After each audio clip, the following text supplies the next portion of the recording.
We covered, of course, here stunning developments as President Trump announced he may invoke the Insurrection Act in order to send the military into American cities over the objections of local officials. At the same time, we watched on a split screen while peaceful protesters had tear gas and rubber bullets and flashbang grenades shot at them in order to push them out of Lafayette Park there by the White House, all so that the president could walk across the street to St. John's Church, hold up a Bible in what was a very bizarre and awkward photo shoot. Well, the Democrats are starting to come out with their response to that, Nancy Pelosi in particular. Let's listen to what she had to say. Last night when I saw the president hold up the Bible, I was thinking of so many things in the Bible that would have been appropriate in terms of the humanity of all people in our country. And I was thinking about time. You know, time is such the most important commodity. The most important commodity, the most finite of all commodities. The time it takes to make the change necessary. And it's long overdue time for us to make some of that change that people were calling out for. So she goes on to sit down and read the Bible. And that was her, I mean, look, we've covered so many times that the clap, right, the ripping of the speech, and her other various sort of theatrical shows of resistance. Meanwhile, she hasn't offered a single legislative act that could deal with the grievances of the protesters. Meanwhile, if we, could go back to some of our coverage from last week, I believe it was, she was fighting to give President Trump more FISA surveillance tools, which of course helped him pass his giant military budget.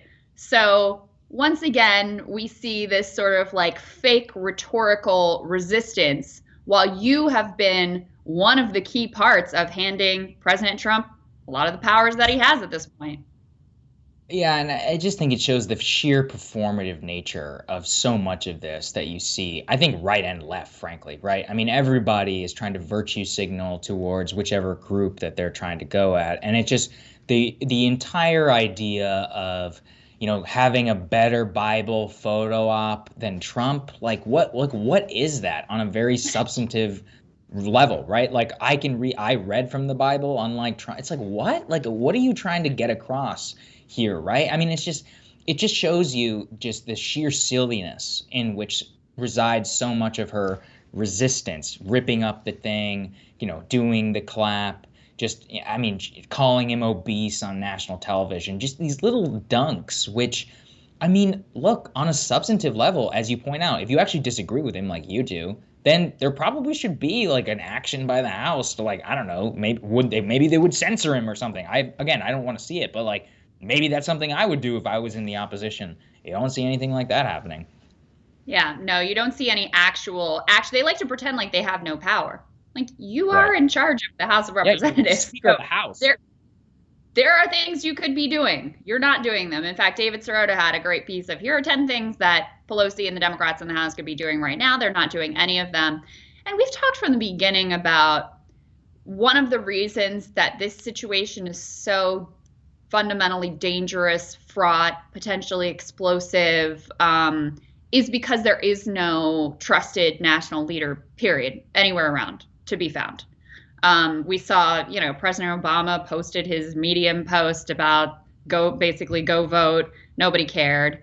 Joe Biden gave his speech, which I think, for him, I think he did a pretty decent job at, but he's sort of irrelevant to the conversation. You and I disagree about President Trump's response at this point, but I think it has been, to me, what he has done vis-a-vis these protesters and threatening to send in the U.S. military is the most unconscionable act of his presidency. I know we disagree on that, but putting himself against the protesters. And another potential leader who was certainly a leader of the national activists on the left, who, had a large voice in terms of economic and social justices in this country, is Bernie Sanders. And frankly, he hasn't been much, hasn't really been anywhere to be found either. Been sending out some tweets. He says American people are sick and tired of police abuse without consequences. Congress must end qualified immunity now so that police can be held accountable for wrongdoing just like everybody else. Good idea. I'm down with that. Let's do it. but we haven't really seen him stepping out to these protests. We haven't seen him stepping into that role of national leader at a time when we really could use. He's one of the most trusted politicians in the country. Left and right, he is one of the most trusted because he has such a record of honesty over a long career, even when it was uncomfortable. And we don't really see him trying to step into that role right now. No, I mean, he's very weak and impotent, largely since he folded his campaign. Just kind of gave it over to Joe, said, hey, you have whatever you want, and then just folded up shop, and that's pretty much been it. And I mean, look, I don't think this is a working class uprising. I think it's actually pushed by the richest, most powerful people in America who are justifying and really reveling in a lot of what we see on the streets right now. But if this is, as people like you think so, and then where's Bernie Sanders, right? Who's the guy who talks such a big game about protests and organizing? And I mean, whose own record he would always point to how he was involved in the civil rights era. I mean, I think it's pretty embarrassing that I saw Elizabeth Warren out on the streets yesterday with her husband and her dog Bailey, and Bernie has yet to be seen at a single one of these things, has not given a speech, has not even tried to lead on a legislative effort. I think it just goes to show how after he lost the nomination, I'm not really sure what happened.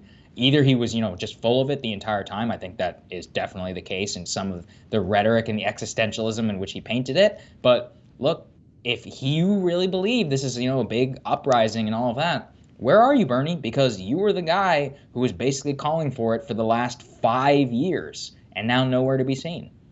Well, and to your point about what is this moment about, right? What do the protesters want? What are the bounds of the conversation? Does it stay in a narrow lane that just looks exclusively at the flashpoint issues of policing and race, or is it a more systemic conversation?